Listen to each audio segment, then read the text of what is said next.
14 जून 1911 आज से करीब 110 साल पहले इटली के रोम शहर से जेनेटी नाम की एक ट्रेन चलती है। एक नई नवेली ट्रेन जिसे पहली बार पटरियों पर लाया गया था। अब क्योंकि इस ट्रेन का ये पहला ट्रायल था तो इसे यादगार बनाने और अपनी ट्रेन का प्रचार करने के लिए कंपनी फ्री ट्रायल देती है और 100 ऐसे यात्रियों को चुनती है जिन्हें इस ट्रेन पर फ्री यात्रा करने का मौका दिया जाता है। फ्री खाने पीने से लेकर गंतव्य तक जाना और फिर यात्रियों को वापस भी लाना, सब कुछ इस ट्रेन में फ्री था। 100 यात्रियों और 6 स्टाफ मेंबर सहित कुल 106 लोगों वाली इस ट्रेन में एक इंजन और 3 डिब्बे लगे हुए थे। ये ट्रेन रोम से रवाना होती है और इस तरह एक यादगार यात्रा की शुरुआत हो जाती है। कुछ घंटों का समय बीतता है और एक ठीक ठाक दूरी भी तय हो जाती है। ट्रेन के बाहर और भीतर सब कुछ बढ़िया चल रहा होता है क्योंकि एक तो पहली यात्रा और ऊपर से वो भी फ्री ट्रायल। ऐसे में ट्रेन में मौजूद सभी यात्री बेहद खुश होते हैं। वहीं ट्रेन का स्टाफ भी लोगों की भरपूर सेवा करता है। जेनेटी नाम की ये ट्रेन अपने गंतव्य की ओर तेजी से आगे बढ़ती जाती है, जिसे जाते हुए कई लोगों ने अपनी आंखों से भी देखा था।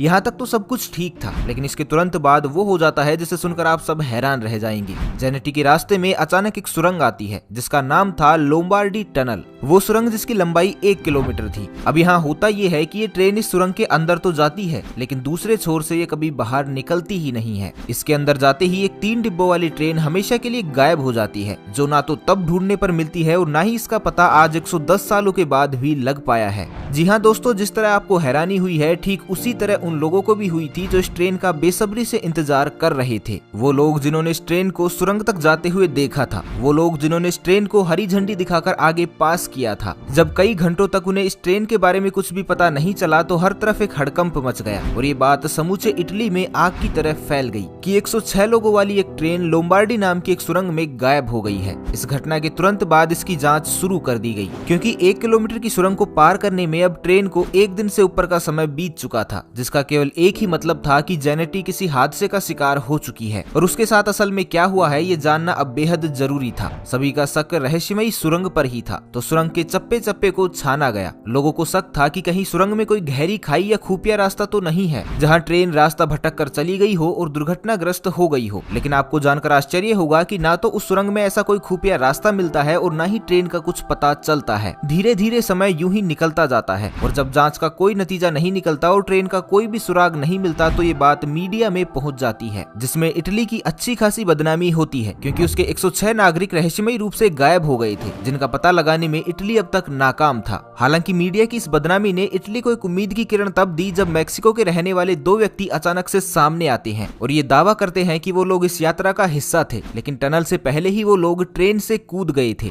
वजह थी एक घना और काला सफेद धुआं और अजीब सी कुछ आवाजें जो ट्रेन के टनल में जाने से ठीक पहले उन्हें दिखाई और सुनाई दी। तो ऐसे में वो दोनों घबरा गए, जिसके कारण उन दोनों ने चलती हुई ट्रेन से छलांग लगा दी और किस्मत से वो दोनों बच भी गए क्योंकि धुएं के चलते ड्राइवर ने ट्रेन की स्पीड को कम कर दिया था। हालांकि वो लोग कूदने में तो कामयाब जरूर हुए थे, लेकिन इसके चलते उन्हें काफी चोटें भी आई और ये कई घंटों तक वहां बेहोश भी पड़े रहे, जिसकी वजह से उन्हें कुछ भी मालूम नहीं था कि उस ट्रेन के साथ क्या हुआ। बाद में इस दावे की जांच हुई, लेकिन कोई भी सुराग हाथ नहीं लगा क्योंकि उन दोनों व्यक्तियों की मानसिक हालत बिल्कुल भी ठीक नहीं थी। ऐसे में उनकी बात का भरोसा करना जांचकर्ताओं को और भी अंधेरे में डाल रहा था। लेकिन इसके कुछ ही दिनों बाद एक ऐसा दावा पेश किया गया जिसने सबको हैरानी में डाल दिया। ये दावा था मैक्सिको के एक डॉक्टर का, जिन्होंने बताया कि उनके पास हादसे के कुछ ही समय बाद 104 मरीज एक साथ लाए गए थे। डॉक्टर के अनुसार वो सभी मानसिक रोगी थे जिनकी हरकतें और बातें दोनों ही बड़ी अजीब थी। उस डॉक्टर ने उनसे ये जानने की कोशिश भी की कि उनके साथ क्या हुआ था, उनकी ये हालत किसने और कैसे की, लेकिन वो लोग उसे कुछ भी नहीं बता पाए। इस दावे पर इटली भरोसा करना तो चाहता था, लेकिन इस दावे की कड़ियां कहीं ना कहीं कमजोर थी। हालांकि 104 मरीज और 2 मैक्सिकन यात्रियों को मिला लिया जाए तो ये कुल संख्या 106 ही बनती थी। लेकिन जब उस महिला डॉक्टर ने ये बताया कि वो सभी इलाज के बाद कहां गायब हो गई, ये किसी को भी नहीं पता, तो इस दावे को भी सिरे से नकार ही दिया गया। हालांकि महिला डॉक्टर ने यह भी बताया था कि वो सभी एक ही जैसी भाषा का प्रयोग कर रहे थे, जो इस ओर इशारा कर रहा था कि वो सभी इटली के ही थे। लेकिन ये दावा भी काफी नहीं था कि इस बात पर यकीन किया जाए कि वो सभी जेनेटी के ही यात्री थे, क्योंकि इस दावे की सबसे कमजोर कड़ी यही थी कि 104 मरीज एक साथ मिलते हैं और फिर गायब भी एक साथ ही हो जाते हैं।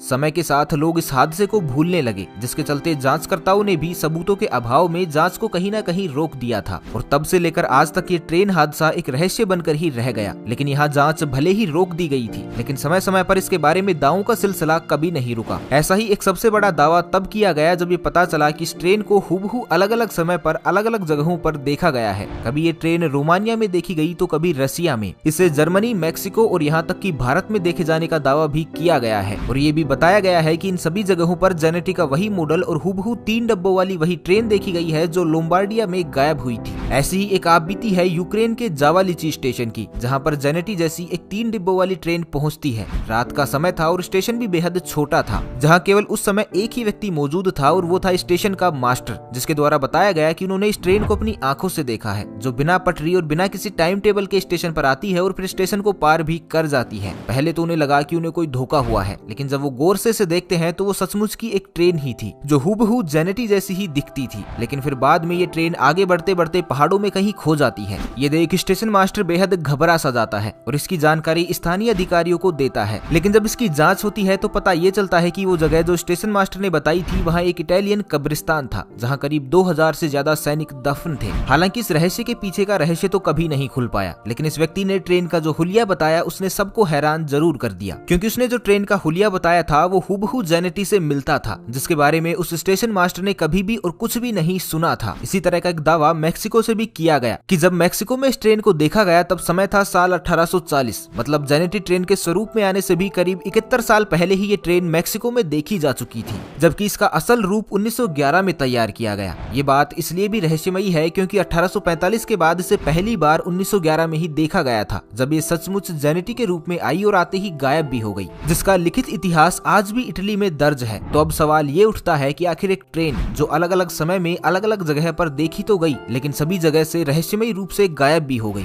इसका रहस्य आखिर क्या है? इसकी ठोस जानकारी तो आज तक किसी के पास भी नहीं है। लेकिन कहा यह जाता है कि ये ट्रेन जेनेटी जब सुरंग में गई थी तो ये एक तरह की टाइम मशीन या टाइम लूप में चली गई थी और समय यात्रा पर निकल पड़ी। आसान भाषा में कहीं तो साल 1911 से निकलकर ये ट्रेन किसी और समय जैसे साल 1845 या फिर किसी दूसरे समय काल में पहुंच जाती है। यही कारण है कि ये कभी रसिया में तो कभी रोमानिया में दिखाई देती है। हालांकि इस तथ्य पर इतनी आसानी से भरोसा तो नहीं होता, लेकिन जब इस रहस्यमयी ट्रेन को इस तरह से देखा जाता है कि ट्रेन का निर्माण 1911 में हुआ, इसे बनाने वाली कंपनी जेनेटी थी, इसकी पहली यात्रा और इसका टनल के भीतर जाना सब कुछ दस्तावेजों के तौर पर आज भी इटली में मौजूद है, और तो और इसका लोम्बार्डिया सुरंग के अंदर से लापता हो जाना, ये सभी बातें सच है। ऐसे में यही ख्याल आता है कि इस ट्रेन को या तो जमीन खा गई या फिर आसमान निगल गया। एक समूची ट्रेन जिसके सभी रिकॉर्ड आज भी मौजूद है, वो आखिर कभी मिली क्यों नहीं? और तो और अलग अलग समय में दुनिया के अनेक हिस्सों में इसके दिखाई देने के सबूत भी मौजूद हैं। तो कहीं ना कहीं ये रहस्य इस ओर इशारा तो जरूर करता है कि ये ट्रेन किसी टाइम लूप में फंस चुकी थी, जिसके चलते ये आज भी समय यात्रा पर निकली हुई है, जो कभी समय में पीछे चली जाती है तो कभी समय से आगे निकल जाती है। क्योंकि दुनिया में कुछ ऐसे ही रहस्यमयी विमान हादसे भी हुए हैं जब समूचा विमान रहस्यमयी रूप से गायब हो गया और फिर कभी नहीं मिला, और उनके बारे में भी यही कहा गया कि वो समय यात्रा का शिकार हुए हैं, ठीक उसी तरह जैसे जेनेटी भी समय यात्रा का शिकार हुई।